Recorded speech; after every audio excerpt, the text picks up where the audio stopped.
मंगलवार को इंदौर खाद्य विभाग की टीम ने छोटा बांगरदा रोड स्थित मुस्कान डेयरी नमकीन एवं स्वीट्स पर छापे की कार्रवाई की। खाद्य विभाग के अनुसार राजेश प्रजापत के खाद्य प्रतिष्ठान पर पनीर एवं घी आदि का निर्माण हो रहा था। इस दौरान अशुद्ध खाद्य पदार्थ की आशंका में पनीर, घी, क्रीम, तेल के नमूने लिए गए।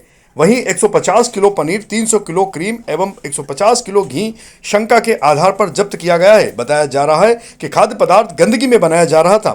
साथ ही खाद्य लाइसेंस की शर्तों का पालन भी यहां नहीं हो रहा था। जांच रिपोर्ट आने के बाद जो भी होगा वह उचित कार्रवाई की जाएगी।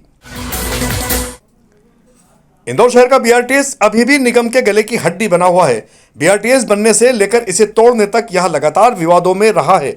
अब बीआरटीएस को तोड़ने के लिए हाईकोर्ट को हस्तक्षेप करना पड़ रहा है, लेकिन नगर निगम है कि बीआरटीएस तोड़वाने में सफल ही नहीं हो पा रहा। मंगलवार को इस मामले में हाईकोर्ट में हुई सुनवाई के दौरान हाईकोर्ट ने ठेकेदार को जमकर फटकार लगाई। वहीं इस मामले में उस वक्त नया मोड़ आ गया जब ठेकेदार ने निगम आयुक्त के सामने बीआरटीएस तोड़ने से ही इनकार कर दिया। उसका कहना है कि वह बीआरटीएस नहीं तोड़ सकता है, केवल जो रेलिंग निकाली गई है उसे बेचकर उसका भुगतान निगम को कर देगा। इस पूरे घटनाक्रम ने निगम की योजना और निगरानी दोनों पर तमाम सवाल खड़े कर दिए हैं। अब महापौर पुष्यमित भार्गव ने नए ठेकेदार और नई एजेंसी लाने की बात की है। वो ठेकेदार नहीं करेगा तो किसी और से कराएंगे, लेकिन बीआरटीएस हटाना हमारी प्राथमिकता है। माननीय मुख्यमंत्री जी की घोषणा है और जो सर्वेयर ने किया था, अगर उसमें कोई त्रुटि रही होगी तो उसको ठीक करा के नई एजेंसी लाके कराएंगे। नई एजेंसी नहीं आएगी तो नगर निगम के पास खुद का अमला है, हम करेंगे। इंदौर की सराफा चौपाटी में दुकानों को लेकर अभी भी रायता ढुला हुआ नजर आ रहा है। दुकानों की संख्या और वैधता को लेकर अभी भी विवाद कायम है। महापौर पुष्यमित भार्गव के अनुसार फिलहाल 69 दुकानें ही ऐसी हैं जिनकी स्थिति स्पष्ट है और जिन्हें चौपाटी में बने रहने की अनुमति दी जा सकती है। इसके अलावा अन्य दुकानों को लेकर अलग तरह के दावे और दस्तावेज सामने आए हैं जिनकी निष्पक्ष जांच होगी। वहीं दूसरी ओर जिन व्यापारियों को दुकानें नहीं मिली, उन्होंने पक्षपात का आरोप लगाते हुए कहा कि अधिकारियों और जनप्रतिनिधियों ने अपने चहेते दुकानदारों को नियमों के विपरीत जाकर दुकानें आवंटित कर दी है और सालों से यहां दुकानें संचालित करने वाले व्यापारी परेशान हो रहे हैं। हालांकि अभी तो सारे अधिकार नगर निगम के पास है, लिहाजा वही होगा जो फिलहाल निगम करेगा।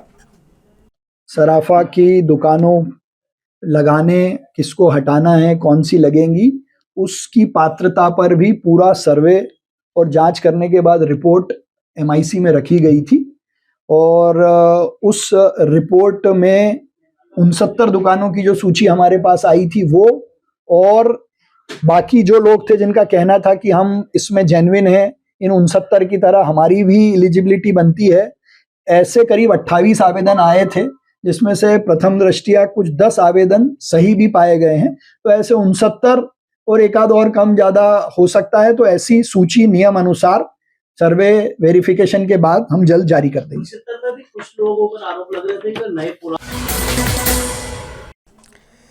चिन्मय मिशन के 75 वर्ष पूर्ण होने के उपलक्ष्य में देश भर में विशेष यात्राओं का आयोजन किया जा रहा है। इसी क्रम में चिन्मय मिशन का एक दल मध्य प्रदेश भ्रमण पर है। 17 जनवरी को दल का प्रवेश बुरहानपुर में हुआ था, जिसके बाद यात्रा ओंकारेश्वर और उज्जैन से होते हुए मंगलवार को इंदौर पहुंच चुकी है।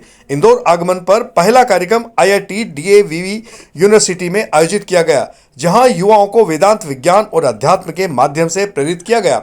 इस कार्यक्रम में मुख्य अतिथि के रूप में प्रकाश शास्त्री, चिन्मय मिशन इंदौर के स्वामी प्रबुद्धानंद जी तथा चिन्मय मिशन सेंट्रल हेडक्वार्टर से आए स्वामी अंतुलन जी उपस्थित थे। स्वामी अंतुलन जी के साथ 12 सदस्यीय दल भी इस यात्रा में शामिल है। कार्यक्रम की सबसे महत्वपूर्ण उपलब्धि यह रही कि चिन्मय मिशन इंदौर और IIT DAVV यूनिवर्सिटी के बीच एक MOU साइन हुआ है। इस MOU के अंतर्गत वेदांतिक दर्शन, विज्ञान और अध्यात्म के आपसी संबंधों पर आधारित एक सर्टिफिकेट कोर्स छात्रों के लिए प्रारंभ किया जाएगा। चिन्मय मिशन के 75 वर्ष पूर्ण होने पर चिन्मय मिशन के द्वारा यात्राएं पूरे भारतवर्ष में अलग अलग जगह पर यहाँ से दल जा रहे हैं। इंदौर क्षेत्र में मध्य प्रदेश के बुरहानपुर में 17 तारीख को उनका प्रवेश हुआ, फिर वो ओंकारेश्वर, तत्पश्चात उज्जैन और आज इनका आगमन यहाँ पर इंदौर में हुआ है। इंदौर में सर्वप्रथम कार्यक्रम यहाँ पर IIT DAVV यूनिवर्सिटी के माध्यम से युवाओं को प्रेरणा देने के लिए सर्वप्रथम कार्यक्रम यहीं पर आयोजित किया गया है। कौन कौन और मुख्य अतिथि इसमें शामिल हैं? इसमें हमारे प्रकाश शास्त्री जी हैं, और चिन्मय मिशन इंदौर के स्वामी प्रबुद्धानंद जी हैं और CCMT मुख्यालय से स्वामी अनुकूलानंद जी आए हैं और उनके दल में 12 सदस्य भी हैं यहाँ पर। आज के कार्यक्रम की सबसे खास बात है कि ये कार्यक्रम केवल आज ही ख़त्म होने वाला नहीं है, बल्कि चिन्मय मिशन इंदौर और यूनिवर्सिटी के बीच में एक MOU होगा जिसमें वेदांतिक फिलॉसफी और साइंस अध्यात्म के साथ कैसे जुड़े हुए हैं इसके ऊपर एक MOU भी हो गया, जिस पे कि छात्र यहाँ पर उनको एक सर्टिफिकेट कोर्स भी प्रारंभ होगा। ये सदैव यात्रा चलती रहेगी। ये एक बहुत नवीन काम यहाँ पर प्रारंभ हुआ है। आज के पश्चात शाम को चिन्मय मिशन में बहुत से सांस्कृतिक कार्यक्रम है। तत्पश्चात कल प्रातः सिक्का स्कूल में है, सिक्का स्कूल के पश्चात होलकर साइंस कॉलेज में है, फिर शाम को आनंद वन 140 स्कीम आनंद वन फेज़ 2 में कार्यक्रम रखा गया है। 22 तारीख को टीम यहाँ से गुजरात के लिए रवाना होगी। गुजरात हम लोगों ने झाबुआ में भी कुछ जनजातीय समाज के साथ भी वहाँ पर कार्यक्रम रखा है। ये मेरा नाम डॉक्टर PC दुबे, मैं एक्स PCCF हूँ और वर्तमान में यहाँ प्रेसिडेंट हूँ चिन्मय मिशन का और आचार्य। नगर निगम द्वारा शुरू की गई जल सुनवाई के तहत गांधी हाल क्षेत्र में रहवासियों ने लंबे समय से गंदे पानी की शिकायत की थी। मंगलवार को महापौर पुष्यमित्र भार्गव और आयुक्त क्षितिज सिंघल पानी की टंकी पर पहुंचे। अधिकारियों ने टंकी की स्थिति, सप्लाई लाइन, आसपास के नेटवर्क की जांच की। निरीक्षण के दौरान यह बात सामने आई कि पुरानी और क्षतिग्रस्त लाइन के कारण पानी की गुणवत्ता कुछ ज्यादा ही प्रभावित हो चुकी है। इसके बाद नई लाइन डालने की योजना बनाई जा रही है। महापौर का कहना है कि जल सुनवाई के माध्यम से हर क्षेत्र में पानी से जुड़ी शिकायतों को प्राथमिकता पर सुलझाया जाएगा। भागलपुरा क्षेत्र में दूषित पानी से हुई मौतों और बड़ी संख्या में लोगों के बीमार पड़ने के बाद अब नगर निगम और स्वास्थ्य विभाग ने मूसाखेड़ी स्थित सरकारी लैब्स में नर्मदा जल और बोरिंग के पानी की जांच प्रक्रिया तेज कर दी है। अधिकारियों के मुताबिक अब प्रतिदिन पानी के 30 से 40 नमूनों की केमिकल और बैक्टीरियोलॉजिकल जांच की जा रही है। महापौर पुष्यमित्र भार्गव के अनुसार एक अतिरिक्त आधुनिक लैब भी तैयार करने की योजना पर काम शुरू कर दिया गया है। मूसाखेड़ी की लैब के अलावा एक और लैब जो नियमित रूप से टंकियों पर भी और जहां जहां आवश्यक है, वहां टेल एंड पर हो या जहां पानी नहीं पहुंचता है, वहां भी लोगों को तैयार कर कर पानी की टेस्टिंग हो, इसका हम काम करेंगे। इंदौर में अपराध नियंत्रण और जनहित के कार्यों को प्राथमिकता देने के उद्देश्य से इंदौर पुलिस कमिश्नर संतोष कुमार सिंह ने अधिकारियों व थाना प्रभारियों की समीक्षा बैठक ली। इस दौरान उन्होंने जवाबदेही तय करते हुए थानों के मासिक मूल्यांकन, त्वरित कार्रवाई, संवेदनशील व्यवहार और प्रिवेंटिव पुलिसिंग पर विशेष जोर दिया। इस दौरान उन्होंने सभी थाना प्रभारियों को स्पष्ट निर्देश दिए हैं कि थाने पर आने वाले किसी भी फरियादी की बातों की अनदेखी न की जाए, अन्यथा शिकायत मिलने पर थाना प्रभारी के खिलाफ सख्त कार्रवाई की जाएगी। इंदौर पुलिस कमिश्नर संतोष कुमार सिंह के नेतृत्व में मंगलवार को एक बार फिर पलासिया चौराहा पर हेलमेट जागरूकता अभियान आयोजित किया गया। इस दौरान वाहन चालकों को हेलमेट पहनने और यातायात नियमों का पालन करने के लिए प्रेरित किया गया। अभियान के दौरान नियमों का उल्लंघन करने वाले वाहन चालकों के चालान बनाए गए। इसके बाद उन्हें हेलमेट भी प्रदान किए गए। वहीं स्वेच्छा से हेलमेट पहनने वाले वाहन चालकों को उपहार देकर सम्मानित भी किया गया। इस दौरान डिजिटल स्क्रीन पर सड़क वीडियो दिखाए गए जिनमें सुरक्षा मापदंडों को दर्शाया गया है।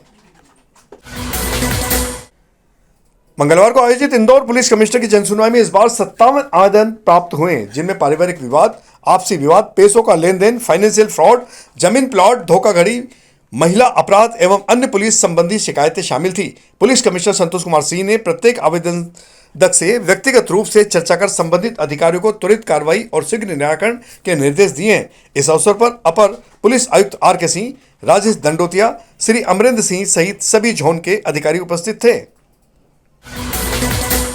और इधर इंदौर पुलिस कमिश्नर संतोष कुमार सिंह की पहल पर महिला पुलिस कर्मियों और उनके छोटे बच्चों को एक बेहद ही उत्साहित सौगात मिली है। महिला पुलिस कर्मियों की सुविधा और कल्याण को ध्यान में रखते हुए इंदौर पुलिस लाइन में शक्ति विश्राम गृह एवं झूला घर का निर्माण किया गया, जिसका शुभारंभ मंगलवार को DCP हेडक्वार्टर के द्वारा किया गया। इस सुविधा के माध्यम से महिला पुलिसकर्मी अब अपने छोटे बच्चों को सुरक्षित वातावरण में छोड़कर निश्चित होकर अपनी ड्यूटी कर सकेगी, बल्कि ड्यूटी के दौरान ब्रेक मिलने पर वे यहां आकर विश्राम भी कर सकेगी। पुलिस कमिश्नर इंदौर के निर्देशन में शुरू की गई यह पहल छोटे बच्चों की परवरिश कर रही महिला पुलिसकर्मियों के लिए बेहद सहायक और उपयोगी साबित होगी। इंदौर नगर निगम के मस्टर कर्मियों को बड़ी कानूनी राहत मिली है। सुप्रीम कोर्ट ने नगर निगम इंदौर की याचिका खारिज करते हुए समान कार्य समान वेतन के सिद्धांत को बरकरार रखा है। औद्योगिक न्यायालय ने वर्ष 2023 में मास्टर कर्मियों के पक्ष में आदेश दिया था, जिसे पहले हाईकोर्ट और अब सुप्रीम कोर्ट ने भी सही ठहराया है। सुप्रीम कोर्ट के फैसले के बाद मास्टर कर्मियों को समान वेतन का लाभ मिल सकेगा।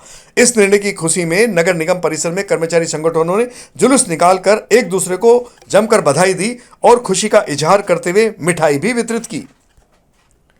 तो यह थी हमारी आज की प्रमुख खबरें। खबरों का सिलसिला आगे भी जारी रहेगा। इंदौर से जुड़ी ताजा और महत्वपूर्ण जानकारियों के लिए आप हमारे दोपहर न्यूज चैनल से लगातार जुड़े रहने के लिए सबसे पहले इसे सब्सक्राइब करें। यदि आपके पास भी कोई महत्वपूर्ण खबर या जानकारी है तो आप मोबाइल नंबर 9827329911 पर दोपहर न्यूज चैनल से संपर्क कर सकते हैं।